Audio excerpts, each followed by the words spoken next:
Right now, Earth's satellite network is only 2.8 days away from disaster. Not years, not months, less than 3 days, if something big goes wrong in space. Imagine waking up to a world where GPS fails, satellite internet drops out, and parts of low Earth orbit are unusable for decades. That is the scenario scientists say is getting more realistic every year.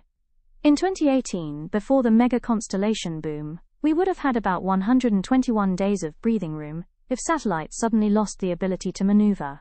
Today, that safety window has collapsed to just 2.8 days. Researchers call this warning system the crash clock, short for collision realization and significant harm.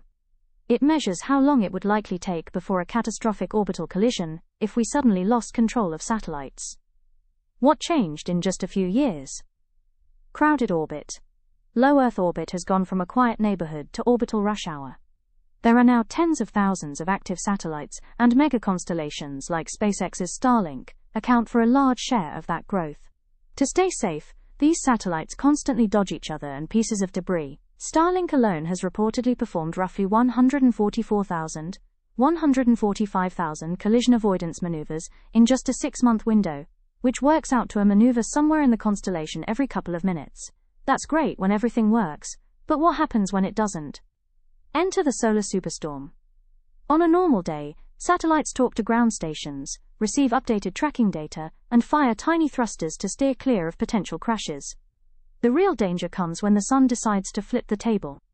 A powerful solar superstorm, similar to the famous Carrington Event of 1859, can blast Earth with intense radiation and a massive cloud of charged particles known as a coronal mass ejection. These storms can overload satellite electronics, scramble GPS and communications, and even cause parts of the upper atmosphere to swell, increasing drag on satellites in low orbit. European Space Agency simulations suggest that in a severe storm, drag in low Earth orbit could jump by several 100%, causing satellites to lose altitude more quickly and making precision control much harder, exactly when we need it most. Why 2.8 days matters. This is where the crash clock becomes scary. In a world packed with megaconstellations, if a severe solar storm or similar failure knocked out our ability to maneuver satellites, the countdown would begin. According to the new analysis, after just 2.8 days without collision avoidance maneuvers, the chance of at least one major collision becomes dangerously high. And that first big crash would only be the beginning. When a satellite breaks apart, it creates a cloud of high-speed shrapnel. Those fragments can slam into other satellites, creating even more debris in a chain reaction called Kessler syndrome. Each collision multiplies the number of dangerous objects in orbit, making further crashes more likely, and turning certain altitudes around Earth into a hazardous minefield.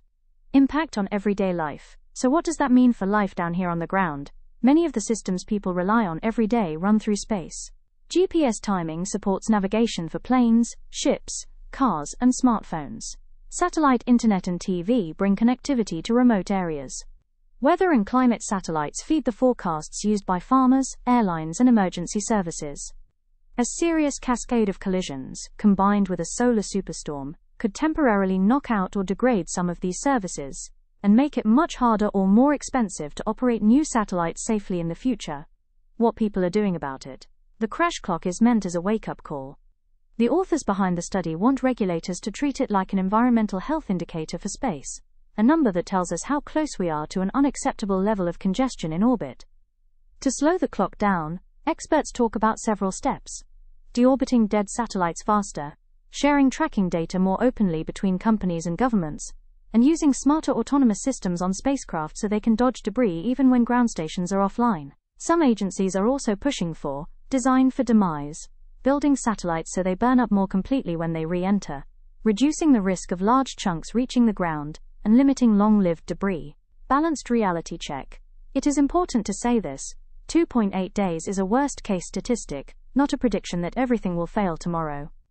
Real solar storms and technical failures are messy and uneven, and not every satellite would be lost at once. But the direction of the trend is clear. The more satellites we add, the more fragile the system becomes if something knocks out our ability to control them for even a short time. Right now, your GPS, your streaming, your satellite internet, and much of your weather data depend on a thin shell of hardware racing overhead at thousands of kilometers per hour.